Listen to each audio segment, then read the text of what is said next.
Hi, John. Come on in. Say, I got the results back from your assessments today. So we're going to spend a little time going over those, and if we've got some time left, we'll have a little time to talk afterwards.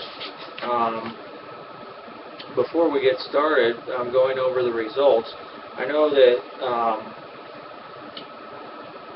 beforehand, before I sent you to get the assessments, we had kind of discussed quite a bit about what to expect from the tests and kind of what they were going to be like, and I just wanted to check with you and see if did you have any did you run into any problems? Is it kind of what you expected? Was there anything that was unexpected? Did you have any trouble with any of the assessments, or anything that was confusing or frustrating? Okay. Well, a question did come up, and I just wanted to touch base with you and kind of see one of the tests that you had chosen a response that indicated I would kill myself if I had the chance. But on one of the other assessments, you chose a response that indicated I have no desire to kill myself, and I would try to save my own life if I found myself in a life-threatening situation. So I just wanted to kind of, that was somewhat contradictory, and I just wanted to kind of, discuss that a little bit with you and see if, was there something about the different assessments that kind of led you to answer one way or the other? Or? Okay, so sometimes you do feel like that, you would want to kill yourself, and at other times you have no desire. Okay, and that's understandable.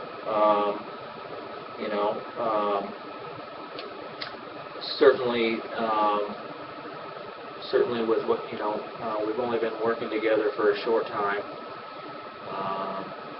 but certainly what we've discussed so far would lend itself to kind of that reasoning. Okay, so we'll talk about that a little bit more. I'm sure those thoughts are concerning for you, and I'm concerned for you.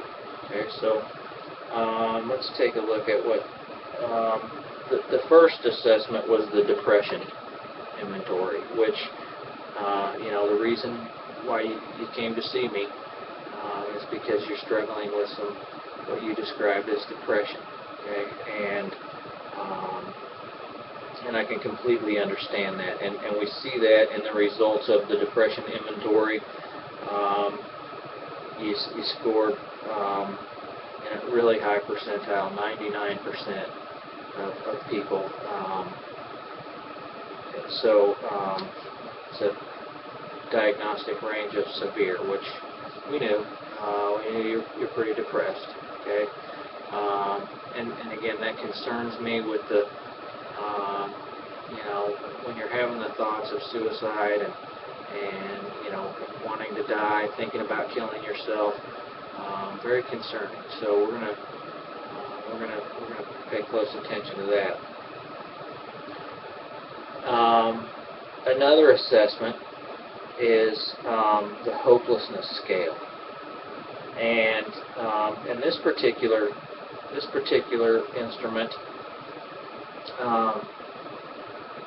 the results with this particular instrument have a high correlation of eventual suicide. Any score over 9 typically would be a strong indicator that sometime in the future, not necessarily immediate future, but it's shown as results of 5 to 10 years into the future. So, we talked about that. Some of your depressive symptoms are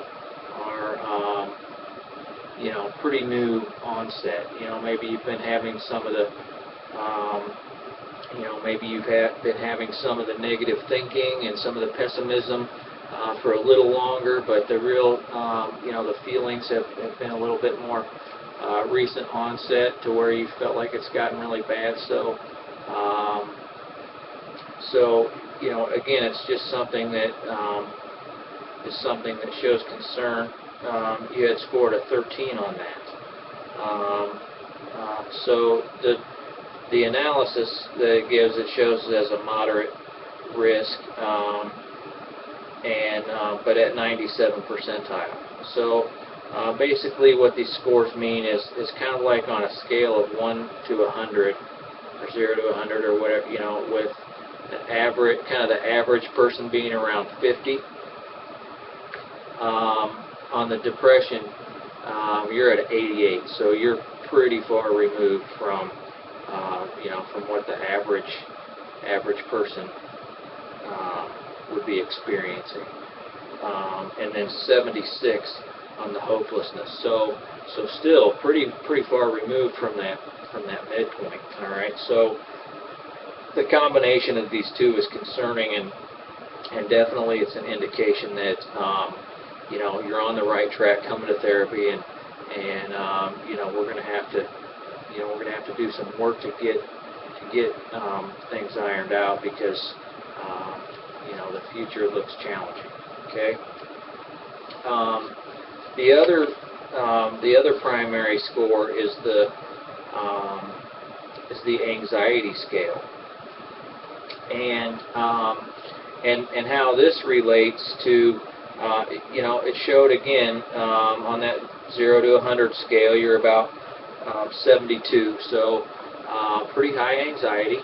Okay, and you know, given the fact that, you know, you're still a young guy, 30 years old, married, trying to work on a career, you know, some different things you got going on, you know, we would expect that you would have some anxiety in your life, some stress,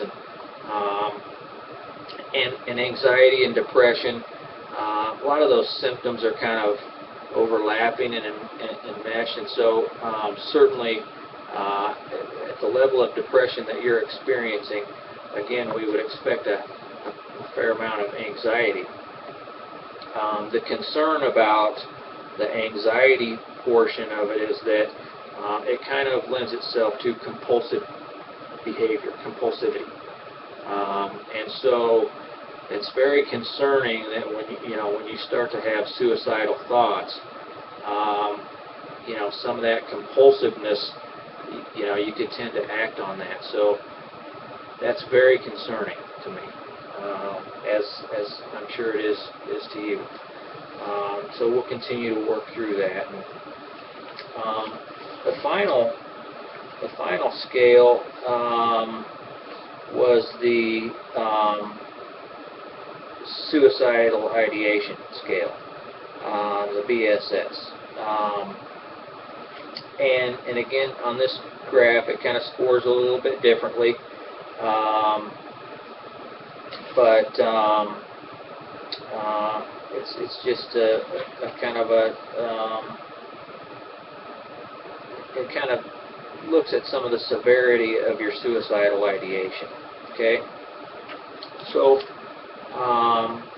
overall, what we're looking at here with these results is concerning.